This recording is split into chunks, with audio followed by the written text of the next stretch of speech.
আসসালামু আলাইকুম। পৃথিবীর সর্বশ্রেষ্ঠ মহামানব হযরত মুহাম্মদ সাল্লাল্লাহু আলাইহি ওয়াসাল্লাম যখন আরবের কুরাইশ গোত্রে জন্ম নিয়েছিলেন, তখন আরবে চলছিল আইয়ামে জাহিলিয়াতের যুগ। সমাজে অন্যায় অনাচার এত বেড়ে গিয়েছিল যে বাবা তার নিজের ছোট্ট মেয়েকে জীবন্ত মাটিতে পুঁতে ফেলতেন, আর নারীদেরকে পণ্য হিসেবে বাজারে বিক্রি করা হতো। পুরুষরা কালো হয়ে জন্মালে তাদের দাস হিসেবে বাজারে বিক্রি করা হতো। তখন মানুষদের মধ্যে নীতি নৈতিকতা বলতে কিছুই ছিল না। এমনকি পবিত্র কাবা ঘরের মধ্যে ৩৬০টি মূর্তি রাখা ছিল, আর আরবের মানুষরা সেই মূর্তিগুলোকে পূজা করত। এছাড়াও হযরত মুহাম্মদ সাল্লাল্লাহু আলাইহি ওয়াসাল্লামের জন্মের ১ মাস আগে আব্রাহা নামের একজন সম্রাট তার সুসজ্জিত সৈন্যবাহিনী এবং হস্তি বাহিনী নিয়ে কাবা ঘর ধ্বংসের জন্য এসেছিলেন। কিন্তু মহান আল্লাহ তার নিজের ঘরকে রক্ষার দায়িত্ব নিজেই নিয়েছিলেন। তিনি আবাবিল নামের এক প্রকার পাখি দিয়ে সেই বিরাট হস্তি বাহিনীকে ধ্বংস করে দিয়েছিলেন। একদিন শিশু নবীজি যখন মরুভূমিতে ছাগল চড়াচ্ছিলেন, তখন তিনি হঠাৎ একজন নারীর চিৎকার শুনতে পান। নবীজি দৌড়াতে দৌড়াতে সেখানে গিয়ে দেখতে পান একটি মহিলার স্বামী তাকে মারধর করছে, আর সেই লোক তার নিজের কন্যাকে জীবন্ত মাটিতে পুঁতে ফেলছে। আসলে সেই সময় নারীদের সমাজে কোনো মূল্য ছিল না। মানুষ মনে করত কন্যা সন্তান হওয়া মানে নিজের বিপদ ডেকে নিয়ে আসা। তাই কিছু কিছু মানুষ নিজের কন্যা সন্তানকে মেরে ফেলতেন বা জীবন্ত পুঁতে ফেলতেন। এই লোকটিও সেই কাজটি করছিলেন। লোকটি তার স্ত্রীকে মারতে মারতে অজ্ঞান করে ফেলেছিলেন। ঠিক সেই সময় নবীজি সেখানে গিয়ে পৌঁছান এবং গর্ত থেকে সেই বাচ্চাটিকে তুলে নিয়ে এসে লোকটির সামনে দাঁড়ান এবং লোকটিকে বলতে শুরু করেন, দেখো তোমার বাচ্চাটা কত সুন্দর, আর তার তোমার মতোই সুন্দর দুটি চোখ আছে। আর এই বাচ্চাটি যখন বড় হয়ে নিজের সন্তান জন্ম দিবেন, তখন সেই সন্তানদেরও তোমার মতো দেখতে এমন সুন্দর দুটি চোখ হবে। এভাবেই বহু প্রজন্ম ধরে সে তোমার অস্তিত্বকেই টিকিয়ে রাখবে। তাহলে কেন তুমি তাকে মেরে ফেলবে? যদি তুমি তাকে মেরে ফেলো, তাহলে তো তুমি তোমার নিজেকেই মেরে ফেলছো। এই বলে নবীজি সেই বাচ্চাটিকে লোকটির কাছে দিয়ে দেন এবং সেখান থেকে চলে যান। আর নবীজির এমন মায়াময় কথা শুনে লোকটি সেখানে দাঁড়িয়ে দাঁড়িয়ে কাঁদতে শুরু করেন। হ্যালো বন্ধুরা, আজকে এমন একটি মুভি এক্সপ্লেইন করতে যাচ্ছি যেখানে আপনি দেখতে পারবেন পৃথিবীর শ্রেষ্ঠ মহাপুরুষ হযরত মুহাম্মদ সাল্লাল্লাহু আলাইহি ওয়াসাল্লামের জন্মের সময় আরবের অবস্থা কতটা ভয়াবহ ছিল এবং প্রিয় নবীজি জন্মগ্রহণ করে কিভাবে তিনি পুরো সমাজকে পরিবর্তন করে দিয়েছিলেন। তবে গল্প শুরুর আগে কোনো ভুলভ্রান্তির জন্য ক্ষমা চেয়ে নিতে চায়। পুরো মুভিটিতে নবীজির চরিত্রে অভিনয় করা বালকের মুখ দেখানো হয়নি। তাই নবীজির জীবন থেকে শিক্ষা নেওয়ার জন্য পৃথিবীর শ্রেষ্ঠ এই মুভিটি আপনি নির্দ্বিধায় দেখতে পারবেন। তাহলে চলুন Muhammad the Messenger of god নামের বিখ্যাত এই মুভিটি দেখা শুরু করা যাক। হযরত মুহাম্মদ সাল্লাল্লাহু আলাইহি ওয়াসাল্লাম এর জন্মের 1 মাস আগে ইয়েমেনের বাদশাহ আব্রাহা পবিত্র কাবা শরীফ আক্রমণের জন্য বিরাট সেনাবাহিনী নিয়ে মক্কার দিকে আসতে শুরু করে। তাদের সাথে ঘোড়সওয়ার, পদাতিক বাহিনী ও বিরাট একটি হস্তি বাহিনী ছিল। পবিত্র কাবা ঘর তখন আরবদের ব্যবসা বাণিজ্যের কেন্দ্রস্থল ছিল। হাজিরা পৃথিবীর দূর দূরান্ত থেকে মক্কায় হজ করতে আসতো। আর ব্যবসা বাণিজ্যের এমন প্রসার দেখে তখনকার ক্ষমতাবান বাদশাহ আব্রাহা নিজেই কাবা ঘরের আদলে একটা ঘর তৈরি করেন। কিন্তু মানুষ সেখানে আসে না দেখে সে মক্কার পবিত্র কাবা ঘর আক্রমণ করে দখল করার সিদ্ধান্ত নেন। এদিকে সে সময় কাবা ঘর রক্ষার দায়িত্ব ছিল আরবের বিখ্যাত কুরাইশ গোত্রের, আর কুরাইশ গোত্রের প্রধান ছিলেন আব্দুল মুত্তালিব। সেই হিসেবে কাবা ঘরের রক্ষকও ছিলেন তিনি। একদিন যখন আব্দুল মুত্তালিব পবিত্র কাবা ঘরের ভিতরে কাজ করছিলেন, তখন তার কাছে আবু তালেব আসেন এবং তিনি তার বাবাকে বলেন, ইয়েমেনের বাদশাহ আব্রাহা তার বিরাট হস্তি বাহিনী নিয়ে কাবা ঘর আক্রমণের জন্য এগিয়ে আসছে, আর এই কারণে ভয় পেয়ে মক্কার সমস্ত জনগণ যে যার মতো পালিয়ে যাচ্ছে। জনগণ সবাই এদিক ওদিক ছোটাছুটি করছে এবং একে অন্যের সম্পদ ছিনিয়ে নিচ্ছে। এছাড়াও আব্রাহা আমাদের 60টা উট নিয়ে আটকে রেখেছে। এটা শুনে আব্দুল মুত্তালিব তাকে বলেন, আমিনা কোথায় আছে? আবু তালিব তাকে বলেন, আমরা তাকে নিয়ে আসতে গিয়েছিলাম, কিন্তু তিনি মক্কা ছেড়ে কোথাও যাবেন না। এদিকে নবীজি তখন মা আমেনার গর্ভে। তবুও মা আমেনা এই শহর ছেড়ে কোথাও যেতে চান না। আবু তালিবের স্ত্রী তাকে নিতে আসলে তিনি তাকে নিষেধ করে দেন এবং তার ঘরেই থেকে যান। এরপর আব্দুল মুত্তালিব বাদশাহ আব্রাহার কাছে চলে আসেন। আব্রাহা তখন মক্কার কিছুটা দূরেই তাঁবু খাটিয়ে তার সৈন্যবাহিনী নিয়ে রয়েছেন। তিনি আব্রাহার কাছে গেলে আব্রাহা বাদশার পোশাক পরিধান করে এবং সেজেগুজে তার সামনে আসেন। আব্রাহা আব্দুল মুত্তালিবকে দেখে তাকে অপমান করে বিভিন্ন কথা বলতে শুরু করে। আব্রাহা বলে, আমি হচ্ছে পৃথিবীর পরাক্রমশালী বাদশাহ। আমার পায়ের নিচে বহু রাজা এবং সৈন্যবাহিনী লুটিয়ে পড়েছে। আমি এখানে আসতে আসতে বেশ কিছু রাজার সাথে যুদ্ধে জয়লাভ করে এসেছি, আর এখন আমি মক্কা শহরের দখল নিয়েছি। তার কথা বলা শেষ হয়ে গেলে আব্দুল মুত্তালিব তাকে বলে, তোমার লোকগুলো আমার 60টি উট নিয়ে আটকে রেখেছে, আমি ওগুলোকে ফেরত চাই। তুমি আমাকে আমার উটগুলো দিয়ে দিলে আমি এখান থেকে চলে যাব। এটা শুনে আব্রাহা অনেক হাসে এবং আব্দুল মুত্তালিবকে বলে, বাহ, আমি তো তোমাকে সাহসী ভেবেছিলাম, কিন্তু তুমি তো দেখছি একটা ভীতু। কোথায় তুমি তোমার শহরের মানুষের জন্য আমার কাছে আর্জি জানাবে এবং কাবা ঘর রক্ষা করার জন্য আমার সাথে যুদ্ধ করবে, সেগুলো না করে তুমি তোমার উট ফেরত চাইছো? আব্দুল মুত্তালিব তখন আব্রাহাকে বলে, আমি শুধুমাত্র আমার উটগুলোর মালিক, এই কারণে আমি আমার উটগুলোকে ফেরত চাইছি। আর এই শহর এবং কাবা ঘরের একজন রক্ষাকর্তা আছেন, তিনি নিজের ঘর এবং শহর অবশ্যই রক্ষা করবেন এবং তোমাকে উচিত শিক্ষা দিবেন। এটা শুনে আব্রাহা বলে, ঠিক আছে, আমি তোমার উটগুলো দিয়ে দিচ্ছি, কিন্তু তোমার কাবা ঘর কে রক্ষা করে আমি সেটা দেখতে চাই। এরপর আব্দুল মুত্তালিব সেখান থেকে চলে আসেন। পরদিন তিনি কাবা ঘরের কাছে গিয়ে মহান আল্লাহর কাছে মোনাজাত শুরু করেন। তিনি বলেন, হে মহান প্রভু, এই ঘর তোমার ঘর, তুমি নিজেই এই ঘরের রক্ষাকর্তা, আব্রাহাকে তুমি নিশ্চয়ই উচিত শিক্ষা দিবে। তিনি যখন মোনাজাত করছিলেন তখন হঠাৎ করে প্রচুর পাখির আওয়াজ শুনতে পান, আর তারপর তিনি পিছনে তাকিয়ে দেখতে পারেন আকাশে হাজার হাজার আবাবিল নামের এক প্রকার পাখি উড়ে এদিকেই আসছে। পাখিগুলো কাবা ঘরের উপরে এসে পবিত্র কাবা শরীফ তাওয়াফ করতে শুরু করে। সব পাখিগুলো কাবা ঘরের চারপাশে হাজিদের মতো ঘুরতে শুরু করে। এদিকে আব্রাহার হস্তি বাহিনী প্রায় কাবার কাছে পৌঁছে গিয়েছিল। তখন হঠাৎ করে সব হাতি থেমে যায়, তারা আর কোনোভাবেই সামনে এগোতে চায় না। লোকগুলো তখন হাতির গায়ে দড়ি বেঁধে টানতে শুরু করে, কিন্তু তবুও হাতিগুলো এক পাও এগোতে চায় না। সব হাতিগুলো ছুটোছুটি শুরু করে দেয়। আব্রাহা হাতির পিঠ থেকে মাটিতে পড়ে যায়। আব্দুল মুত্তালিব তখন দেখতে পায় পাখিগুলো কাবা শরীফ তাওয়াফ করা হয়ে গেলে আব্রাহার হস্তি বাহিনীর দিকে এগিয়ে যেতে শুরু করেছে। সব পাখিগুলোর কাছে 3টি করে পাথর ছিল।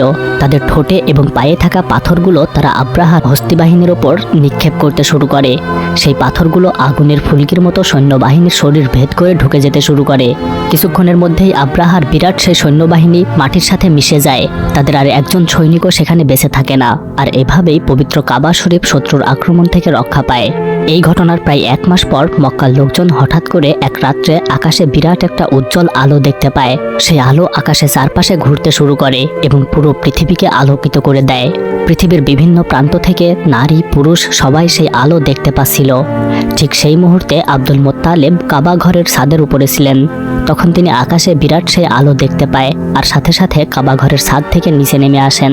আর ভিতরে এসে তিনি দেখতে পান কাবা ঘরের মধ্যে থাকা সব মূর্তিগুলো একা একাই ভেঙে গুড়িয়ে যাচ্ছে। এটা দেখে তিনি অবাক হয়ে যান। আর তারপর বাইরে এসে দেখতে পারেন মা আমিনার ঘর থেকে নূরের আলো প্রজ্বলিত হচ্ছে। এছাড়াও কাবা শরীফের পাশে থাকা কুয়া থেকে অবিরত পানি বের হচ্ছে, অথচ এই কুয়া থেকে বহু বছর ধরে পানি বের হতো না। এরপর তিনি মা আমেনার ঘরে গিয়ে দেখতে পারেন মা আমেনার কোল জুড়ে রয়েছে একটি ফুটফুটে বাচ্চা। সেই বাচ্চার থেকেই এমন নূরের আলো বের হচ্ছে। মা আমেনার পাশে তিনি 2 জন অপরিচিত নারীকে দেখতে পারেন, অথচ তখন পুরো মক্কা শহরে কোনো নারী পুরুষ কেউ ছিল না। আসলে পবিত্র কুরআন শরীফে বর্ণিত আছে মহানবীর জন্মের সময় বেহেশতের থেকে তারা এসেছিলেন। এরপর নবীজির জন্মের কারণে আব্দুল মুত্তালিব মক্কার সব গরিবদের খাবার খাইয়েছিলেন। কিন্তু নবীজির চাচা আবু তালিব খুশি হলেও তার আরেক চাচা আবু লাহাব খুশি হতে পারেননি। তিনি এবং তার স্ত্রী দুজনেই নবীজির উপর হিংসা করতে শুরু করেন। এদিকে আরবের একটা রীতি ছিল যে তার মায়ের বুকে দুধ না থাকলে বাচ্চার জন্য একজন দুধ মাতা ঠিক করবেন। কিন্তু শিশু নবীজি জন্মের 2 দিন পার হলেও অন্য কোনো মহিলার দুধ পান করেননি। তাই মা আমেনা তার সন্তানের জন্য একজন দুধ মাতা খুঁজতে শুরু করেন। এদিকে মক্কার ইহুদিরা রাতের আকাশে সেই আলো দেখেছিলেন, তাই তারা বুঝতে পারছিলেন তাদের ধর্মগ্রন্থের মতে এটা কোনো পয়গম্বর জন্মগ্রহণ করার একটা নিদর্শন। কিন্তু কাদের মধ্য থেকে সেই পয়গম্বর জন্মগ্রহণ করেছে সেটা তারা বুঝতে পারছিলেন না। তারা ছিলেন ইহুদি, তাই যদি ইহুদিদের মধ্য থেকে সেই পয়গম্বর জন্ম না নেন তাহলেই সমস্যা। এ কারণে তারা সেই পয়গম্বরকে খুঁজে বের করার পরিকল্পনা করে। তাই তারা বের হয়ে কাবা ঘরের সামনে আসেন এবং দেখতে পান সেখানে কুরাইশ বংশধরদের মধ্যে জন্মগ্রহণ করা বাচ্চাদের নাম রাখার উৎসব চলছে। 2-1 বাচ্চার নাম রাখা দেখে ইহুদি 2 জন বলা বলি করতে শুরু করে, এমন পাগল একটা জাতির মধ্য থেকে কিভাবে পয়গম্বর জন্ম নিতে পারে? চলো, এদের মধ্য থেকে কখনো পয়গম্বর আসবে না, সুতরাং এখানে থেকে আমাদের লাভ নেই। তাদের এমন কথা বলার কারণ হচ্ছে কুরাইশরা নিজেদের বাচ্চার নাম রাখত বিভিন্ন দেবদেবী বা তাদের পূর্বপুরুষদের নাম অনুসারে। এরপর তারা চলে গেলে শিশু নবীজির নাম রাখার জন্য আব্দুল মুত্তালিব তাকে কাবা ঘরের সামনে নিয়ে আসেন এবং হাজরে আসওয়াদ নামক কালো পাথরের সামনে দাঁড়াতেই তিনি দেখতে পান কাবা ঘরের দরজার শিকলটি একা একাই শব্দ করছে। আর এটা দেখে তিনি অবাক হয়ে যান এবং নবীজির নাম রাখেন মোহাম্মদ। এমন ধরনের নাম শুনে সেখানে থাকা লোকদের মধ্যে অসন্তোষ দেখা দেয়, কারণ এই নাম তারা আগে কখনো শোনেননি আর এই নামে তাদের কোনো দেবদেবীও নেই। এমনকি আরবের কোনো গোত্রের মধ্যেই এই নাম রাখার প্রচলন নেই। কিন্তু তখন হামজা এগিয়ে এসে বলেন, মোহাম্মদ শব্দের অর্থ প্রশংসিত, আর এই বাচ্চা অবশ্যই প্রশংসিত হবে, সুতরাং এই নামটাই তার জন্য সবচেয়ে ভালো। এটা শুনে সেখানে থাকা সবাই এই নামটা মেনে নেয়। পরদিন মক্কা শহরে একটি দম্পতিকে দেখা যায়, যারা বহু দূর থেকে এখানে এসেছে একটি বাচ্চা দত্তক নিতে। আরবের রীতি অনুযায়ী নতুন জন্মগ্রহণ করা বাচ্চাদের 4 বছরের জন্য অন্য কোনো দম্পতির কাছে দত্তক দিতে হয় এবং এর বিনিময়ে তারা কিছু অর্থ সম্পদ পেয়ে থাকে। এই পরিবারটিও একটি বাচ্চা নিতে মক্কা শহরে এসেছিলেন, কিন্তু তাদের আসতে আসতে পথের মধ্যে অনেক দেরি হয়ে গিয়েছিল। তাই ততদিনে মক্কার বাচ্চাদের নাম রাখার অনুষ্ঠান এবং বাচ্চা দত্তক দেওয়ার অনুষ্ঠান শেষ হয়ে গেছে। তারা পুরো শহরে ঘুরেও কোথাও কোনো বাচ্চা দত্তক নিতে পারে না। এই পরিবারের মহিলাটির নাম ছিল হালিমা। সে শহরে ঘুরে ঘুরে একটি বাচ্চা দত্তক নিতে অনেক চেষ্টা করে, কিন্তু সে যখন পারে না তখন তার স্বামীর কাছে গিয়ে বলে, হারিস, আমি পুরো শহরে ঘুরলাম কিন্তু কোনো পরিবার তাদের বাচ্চার দুধমাতা হিসেবে আমাকে নেয়নি। এটা শুনে তার স্বামী তাকে বলে, তাহলে তো আমাদের এখন কিছুই করার নেই, এখন শুধু একটাই উপায় আছে, সেটা হচ্ছে আমাদের এই উটটা বিক্রি করে দিয়ে বাড়িতে ফিরে যাওয়া, তাতে কিছুদিন আমরা আহার করতে পারবো। এটা বলে লোকটি তার উটটি বিক্রি করতে চলে যায়। তারপর একজন লোক হারিসের থেকে তার উটটি কিনে নিয়ে যখন জবাই করতে যাবে, ঠিক তখনই উটটি এক ছুটে পালিয়ে যেতে শুরু করে। হারিস তার উট ধরার জন্য সেটার পিছনে ছুটতে শুরু করে। এমন সময় হালিমা সেখানেই দাঁড়িয়েছিল। হঠাৎ করে সে দেখতে পায় তাদের উট জামিল ছুটে পালিয়ে যাচ্ছে। এটা দেখে সেও উটের পিছনে দৌড়াতে শুরু করে। দৌড়াতে দৌড়াতে উটটি একটা বাড়ির মধ্যে ঢুকে সেখানে বসে পড়ে। এই বাড়িটি ছিল মা আমিনার বাড়ি। মা আমিনা যখন দেখতে পায় তার বাড়ির মধ্যে একটা উটসহ মহিলা এসেছে, তখন তিনি সেই মহিলাটিকে বলেন, তোমার উটটি অনেক ভয় পেয়েছে, তাই সে এখানে পালিয়ে এসেছে, তুমি একটু শান্ত হও, দেখবে তোমার উট শান্ত হয়ে গেছে। এটা বলে তিনি হালিমাকে নিজের সাথে খাবার খাওয়ার জন্য আমন্ত্রণ জানায়। হালিমা তখন মা আমিনার ঘরের মধ্যে প্রবেশ করে এবং খাবার খাওয়া শুরু করে। মা আমিনা তাকে বলে, তোমার বাচ্চাটা কাঁধ থেকে নামিয়ে আমার বাচ্চার পাশে রেখে খাবার খাও। হালিমা যখন তার বাচ্চাটাকে রাখতে যাবে তখন তিনি দেখতে পান দোলনায় একটা ফুটফুটে শিশু শোয়ানো আছে আর তার শরীর থেকে নূরের আলো বের হচ্ছে। এটা দেখে তিনি কেঁদে ফেলেন এবং যখন বুঝতে পারেন বাচ্চাটি ক্ষুধার্ত, তখন তিনি মা আমিনার কাছ থেকে অনুমতি নিয়ে শিশু নবীজিকে দুধ পান করাতে শুরু করেন। আর অবাক করা ব্যাপার, এতদিন শিশু নবীজি সব দুধমাতাকে রিজেক্ট করে দিয়েছিলেন, কিন্তু হালিমার থেকে তিনি দুধ পান করতে শুরু করেছেন। অর্থাৎ শিশু নবীজি তার দুধমাতাকে নিজেই নির্বাচন করে নিয়েছিলেন। এমনকি একটি হাদিসে উল্লেখ আছে, বিবি হালিমা একবার বলেছিলেন, শিশু নবীজি যতদিন আমার দুধ পান করেছিলেন ততদিন তিনি শুধুমাত্র আমার ডান স্তন থেকে দুধ পান করতেন, তিনি কখনোই আমার বাম স্তন থেকে দুধ পান করেননি, কারণ আমার আরেকটি বাচ্চা ছিল, নবীজি তার জন্য এটা রেখে দিতেন। তখন আমি আমার নিজের বাচ্চাটিকে আমার বাম স্তন থেকে দুধ পান করাতাম। অর্থাৎ সেই বাচ্চাকাল থেকেই প্রিয় নবীজির মধ্যে ন্যায় ও ইনসাফের আবির্ভাব ছিল। এরপর মা আমিনা বনি সাদ গোত্রের এই বিবি হালিমাকেই শিশু নবীজির দুধমাতা হিসেবে নির্বাচিত করেছিলেন। এদিকে মক্কার ইহুদিরা চক্রান্ত করতে শুরু করে, যেভাবেই হোক সেই জন্ম নেওয়া পয়গম্বরকে খুঁজে বের করতে হবে, আর সে যদি তাদের ইহুদি জাতির মধ্য থেকে জন্ম না নেয় তাহলে তাকে মেরে ফেলতে হবে। তাই তারা বাচ্চাটিকে হন্যে হয়ে খুঁজতে শুরু করে। এছাড়াও ইহুদিরা সেই পয়গম্বরকে খুঁজে বের করতে মক্কার মুশরিক নারীদেরকে অর্থ প্রদান করে। আর এমন খবর যখন আব্দুল মুত্তালিব জানতে পারে, তখন তিনি মা আমিনার কাছে আসেন এবং তাকে বলেন নবীজিকে বিবি হালিমার সাথে পাঠিয়ে দিতে, তাহলে তিনি মক্কা শত্রু থেকে দূরে থাকবেন এবং সেখানে বিশুদ্ধ আরবি ভাষা এবং শিক্ষা অর্জন করতে পারবেন। মা আমিনা এটা শুনে কান্নায় ভেঙে পড়েন, কিন্তু শত্রুদের হাত থেকে বাঁচাতে তাকে এটা করতেই হবে। আর এভাবেই মাত্র 2 মাস বয়সের শিশু নবীজি তার প্রথম যাত্রা শুরু করেন। এদিকে মক্কার মুশরিক মহিলারা সব শিশুদের মধ্যে এমন একটি নিদর্শন খুঁজতে শুরু করে যেটার মাধ্যমে বোঝা যাবে কোন শিশুটি আল্লাহর পয়গম্বর। তাদের উপর আদেশ ছিল, যদি তারা কোনো শিশুর পিঠে এমন কোনো নিদর্শন খুঁজে পান যেটার মাধ্যমে বোঝা যাবে এটাই সেই আল্লাহর পাঠানো পয়গম্বর, তাহলে তাকে যেন তারা দ্রুত ইহুদিদের কাছে নিয়ে যায়। হালিমা যখন শিশু নবীজিকে নিয়ে তার বাড়িতে প্রবেশ করে, ঠিক তখনই সেখানে প্রচুর বৃষ্টি শুরু হয়।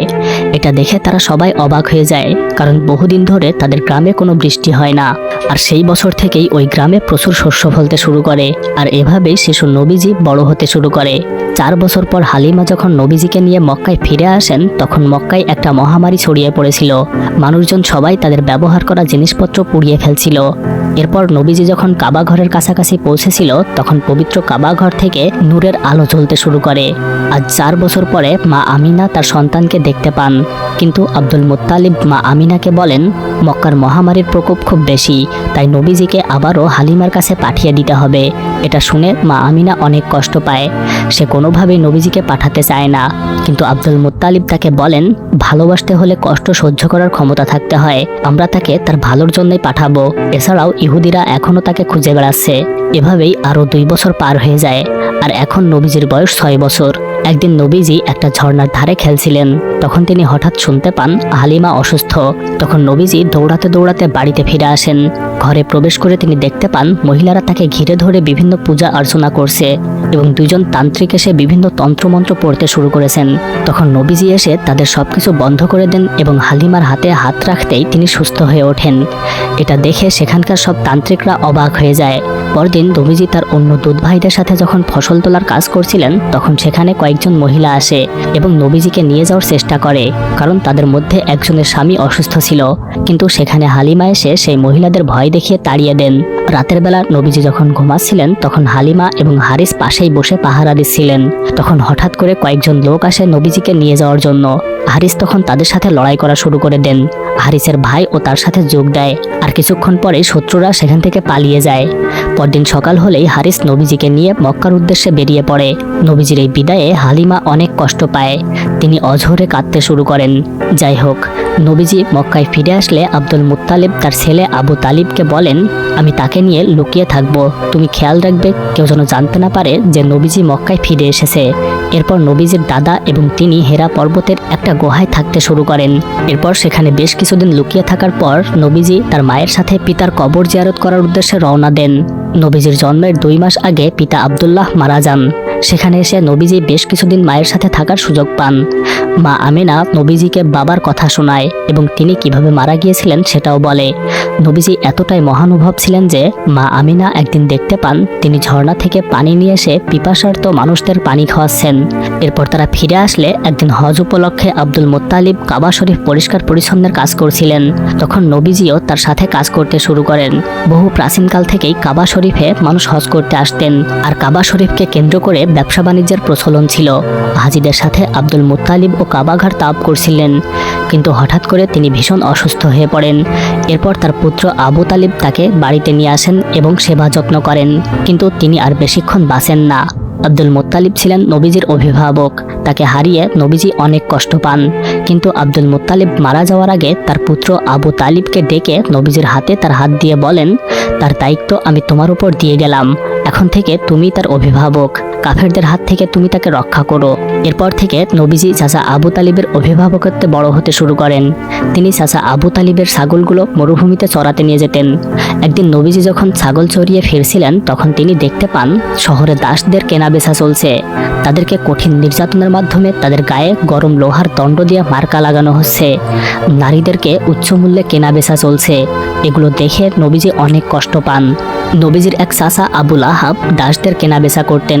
তিনি একজন দাসীকে উচ্চ মূল্যে বিক্রি করে দিচ্ছিলেন, কিন্তু তার স্বামী গিয়ে আবুল আহাবের কাছে অনেক কাকুতি মিনতি করেন এবং তাকে যেন বিক্রি করে না দেওয়া হয় সেটা বলতে থাকেন, কিন্তু আবুল আহাব তার কোনো কথাই শোনেন না।